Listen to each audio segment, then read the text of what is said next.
इस सृष्टि में जितने सारे पौधे हैं, अलग अलग प्रकार की वनस्पतियां हैं, इन सब का प्रयोग आयुर्वेद में औषधियों के स्वरूप में या आहार के स्वरूप में किया गया है। तो आज हम ऐसे ही एक दाल के बारे में जानने वाले हैं। वो है उड़द की दाल, या जिसको ब्लैक दाल भी कहा जाता है। ये ब्लैक दाल हम तो दाल मखनी के स्वरूप में बहुत चाव से खाते हैं, सबको ये बहुत पसंद है। लेकिन उड़द के क्या गुणधर्म होते हैं और शरीर पर ये क्या असर करता है, ये आपको पता है क्या? तो इसलिए ये वीडियो एंड तक जरूर देखिए और जान लीजिए उड़द के अपने शरीर पर क्या क्या फायदे होते हैं। हेलो एवरीवन, मैं हूं डॉक्टर अमृता हमीने और मेरी यूट्यूब चैनल पर सभी दर्शकों का हार्दिक स्वागत है। आज के वीडियो में हम उड़द की दाल के बारे में जान लेते हैं। उड़द की दाल को ब्लैक ग्राम भी कहा जाता है और संस्कृत में इसको माश कहा जाता है या बलाढ्य कहा जाता है। बलाढ्य इसलिए क्योंकि ये हमें बल प्रदान करता है। ये बहुत पौष्टिक दाल होती है। आयुर्वेद के अनुसार उड़द की दाल जो होती है वो गर्म होती है और पचने में भारी होती है, इसलिए ठंड के दिनों में ये खाई जाती है। ठंडी के दिनों में इसको पचाना आसान होता है। ये जो दाल होती है ये बल बढ़ाती है, मांसपेशियों की ताकत बढ़ाती है और नर्वस सिस्टम भी स्ट्रांग करती है। इसलिए आयुर्वेद में इससे बनाए हुए जो तेल होते हैं, जिसको माश तेल या महामाश तेल कहा जाता है, ऐसे तेल जो वात नाड़ी की बीमारियां हैं, पैरालिसिस, साइटिका, ऐसी अवस्था में मसाज करने के लिए इस तेल का प्रयोग किया जाता है। इससे मांसपेशियों की ताकत भी बढ़ती है, इसलिए बच्चों में भी इस तेल से मसाज हम कर सकते हैं। उड़द की दाल वृक्ष यानी कामोत्तेजक होती है। इससे स्पर्म काउंट भी बढ़ता है और सीमेन क्वालिटी और क्वांटिटी दोनों बढ़ाने में ये बहुत सहायता करती है। इसलिए जिन पुरुषों को फर्टिलिटी के इश्यू है, स्पर्म काउंट कम है या सीमेन का वॉल्यूम कम है, ऐसे पुरुषों ने उड़द की दाल खाना बहुत फायदेमंद होता है। उन्होंने उड़द की खीर बनाकर खाना चाहिए या तो लड्डू बनाकर भी वो खा सकते हैं।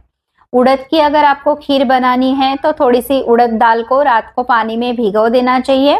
सवेरे उसको पानी निकाल कर पीस लेना चाहिए और फिर दूध उबाल कर उसमें ये दाल हमें दूध के साथ उबालनी होती है। फिर उसमें आप शक्कर डाल सकते हो या फिर आप थोड़े से खजूर डाल सकते हो या ड्राई फ्रूट्स का पाउडर भी डाल सकते हो। इस तरह से ये पौष्टिक खीर अगर आप खाते हैं तो आपके स्पर्म काउंट्स बहुत अच्छे होते हैं। उड़द की दाल का हलवा भी बनाकर खाया जाता है या उड़द की दाल के लड्डू गेहूं के आटे के साथ, जैसे हम ड्राई फ्रूट्स के लड्डू बनाते हैं वैसे ही गेहूं का आटा और उड़द का आटा मिलाकर गुड़ के साथ इसके लड्डू बनाकर आप खा सकते हो। ये बहुत पौष्टिक होते हैं, मांसपेशियों की ताकत बढ़ाते हैं, इसलिए वृद्धों में भी ये बहुत फायदेमंद होता है। उड़द की दाल जो होती है वो मल की क्वांटिटी बढ़ाती है और ये स्निग्ध होती है, इसलिए नेचुरल लैक्सेटिव होती है और इससे कॉन्स्टिपेशन कम होता है। उड़द की दाल में बहुत सारे पोषक तत्व पाए जाते हैं, कार्बोहाइड्रेट्स होते हैं, प्रोटीन होते हैं। ये कैल्शियम, मैग्नीशियम, आयरन से भरपूर होता है, इसलिए इससे मांसपेशियों की ताकत बढ़ती है और हड्डियां मजबूत हो जाती है। बुढ़ापे में जैसे हड्डियों की घनता कम हो जाती है, मेनोपॉज में भी, तो ऐसी अवस्था में अगर हम उड़द की दाल का सेवन करते हैं तो हमारी हड्डियां मजबूत हो जाती है और हमारे मांसपेशियों की ताकत भी बढ़ती है। आयुर्वेद में जैसे अभ्यंग बताया गया है वैसे ही दिनचर्या में उद्वर्तन भी बताया गया है।